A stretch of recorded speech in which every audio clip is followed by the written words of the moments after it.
Hey everybody, it's Kika, your lifestyle blogger, and I wanted to do a quick video to talk to you a little bit about your tiny house dreams and where to put it and getting land. So, what I did was before I even thought about what type of tiny house I'm going to go for, I thought about what kind of land I'm going to buy. And the biggest research that I did was on the internet. So I looked at the amount of money that I had, which wasn't much. And then I figured, you know what? I better get land first. I was hearing a lot about tiny houses being put on land and hearing that research is probably the biggest thing because there's a lot of different zoning laws and a lot of various regulations that when it comes to tiny houses, what people will accept and what they won't accept. So you just have to know how to jump through those loopholes in order to make it work for you. So the first thing I did was went online and researched the internet for land. I particularly wanted to be out in the country, but not too remote where neighbors aren't around. I wanted them at least in close proximity, not necessarily right next to my house, but close. So in doing my research, I found a wonderful neighborhood up north that's more of a gated community where you could buy land. Some people just have the land and never put anything on it. Some build cabins on it. Some put mobile homes. It's a big entire community. And the area that I bought in, you could put a mobile home. In mobile home, I had to look deep into that because it's defined in different ways for different people. Mobile home, more on the lines of manufactured home, not necessarily an RV or a trailer or things like that. They were considering mobile home more on something like a small manufactured home. The regulations in that town and neighborhood is it had to be at least 480 square feet. So in doing my research, what I decided that would work best is a park model. That was more on the side of a mobile home, yet it looked more like a house instead of a trailer. And the square footage, you can get those a little bit bigger because you have a little bit more room in those. The one that I went for, it's a 2-bedroom, 1-bath.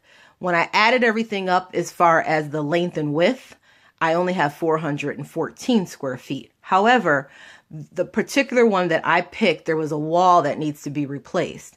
And that to me is a perfect time to use that and use it as a building opportunity to add a little bit more square footage. And I believe the people who had my particular park model before me did the same thing. And so when they moved it, they just kind of got rid of that extra room and just brought the park model.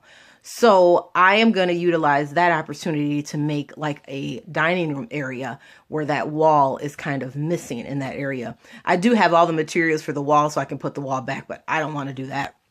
I want to kind of go for this, what I decided. So anyway, I bought the land. I'm in the process, almost finished purchasing the park model, which I'm going to refer to as mobile home because all the paperwork that I'm working on to get the permit, it refers to it as a mobile home.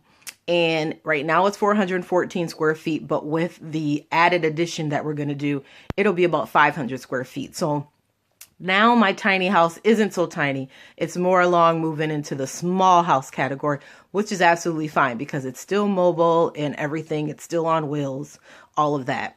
Another one of their stipulations is it had to be skirted. And that was a big thing.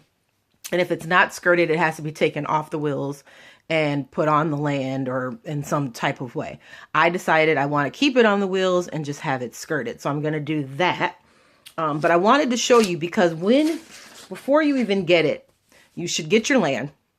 That's your big, most foremost first step. Look up the zoning laws and the laws of getting a permit and actually putting the mobile home on your land because you're going to have to do your permit in 2 steps. You're going to have to get one from the county and you're going to have to get one from the city of which you are putting your park model.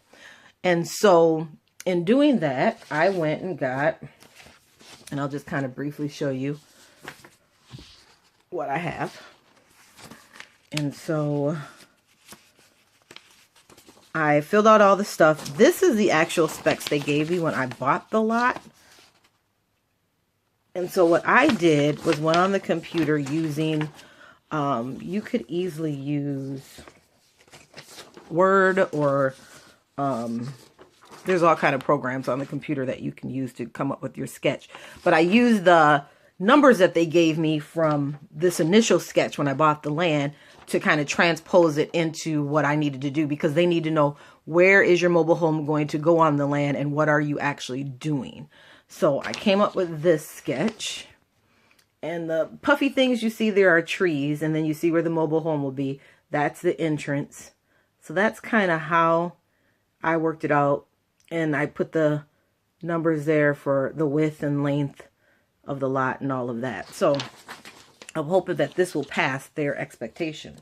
So I filled it out for the county, and I think I'm going to send that in first as $50 and get that approval, because for the city, they want the actual permit number from the county. So once I get that, I'll fill out the city one and put the permit number in and go ahead and send this in. And theirs is pretty much the same as the county one, aside from telling you more specifics as far as the size they want your mobile home to be. So they don't need to know really all the details of the inside, but they just want to make sure that it's no tiny, tiny houses on the land, I guess, in this particular area.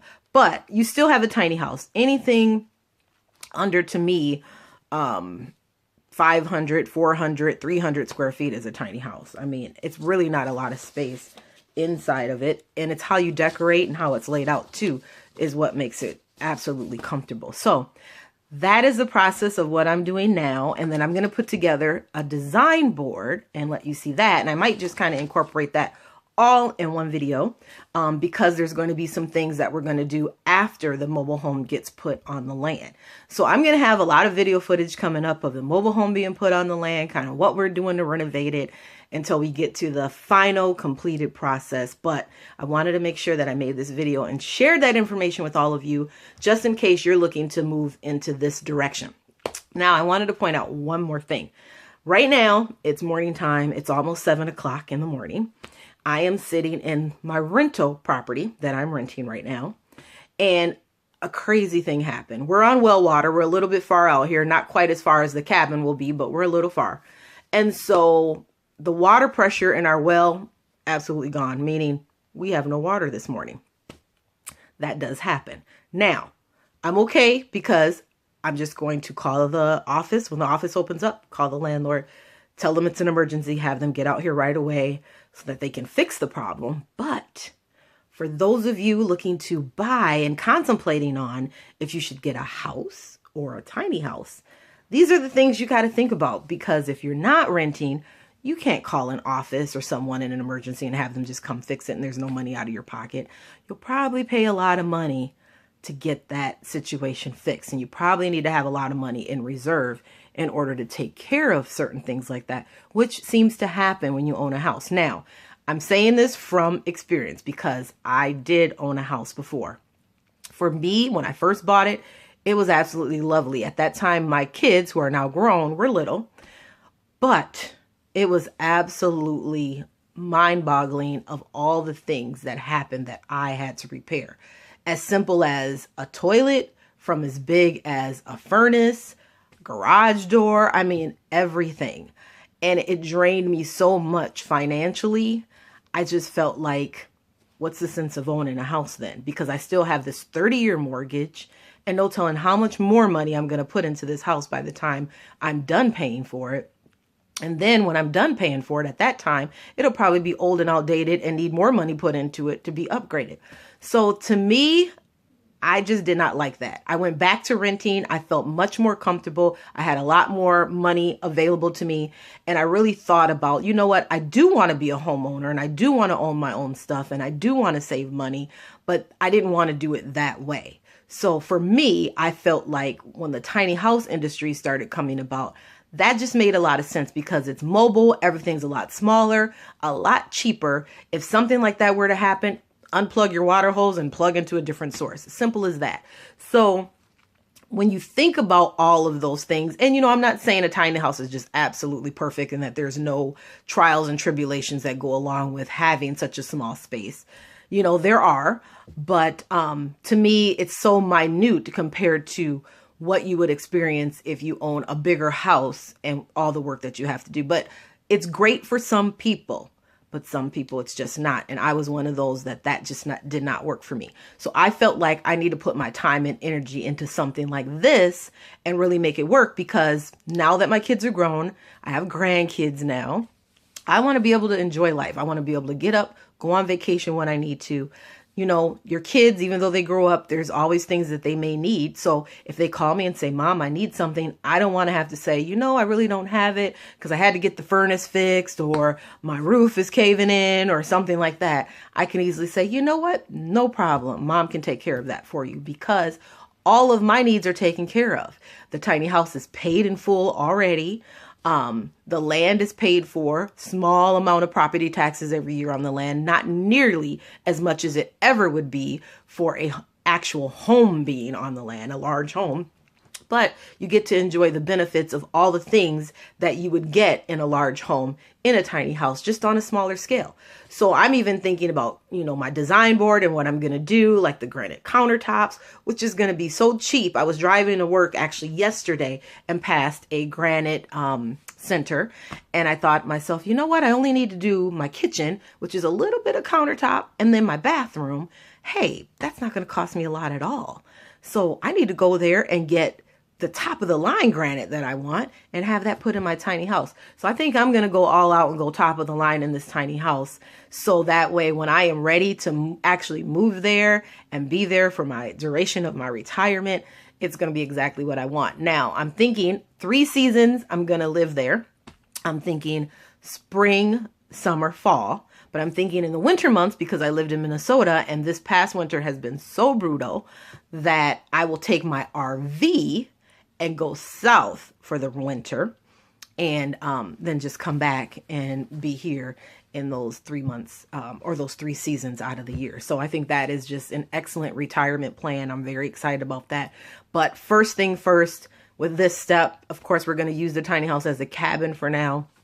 And I am just planning and preparing and trying to move to the next step. So in trying to apply for the permit and sharing that information with you, I have actually next month is when they want to put the tiny house on the land. So the place where I purchased the park model from, they're going to get the driving permit to be able to drive it up to the land, because it's 11.5 feet wide. The legal requirements to drive it on the road without a permit has to be 8 feet.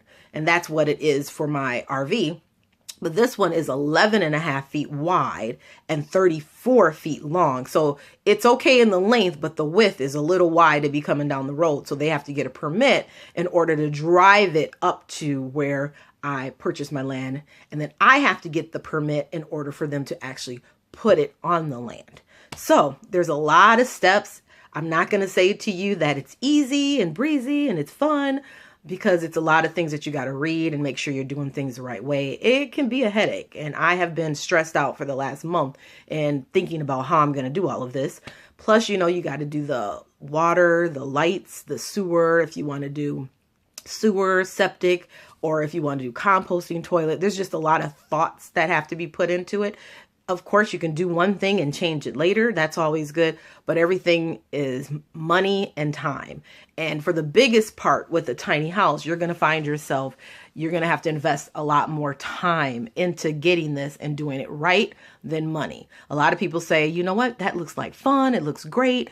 I got the money. I'm just going to do it. But it's not to your specifications. Don't think of money when you think of tiny house. Think of more of time, because you really need to invest your time to think about what kind of house you want, where you want it, and how it's going to be, and the purpose of which it's going to be used. So you really want to think long and hard about that so that you're making the correct decision for you. Anyway, thank you so much for watching, and more video footage coming up.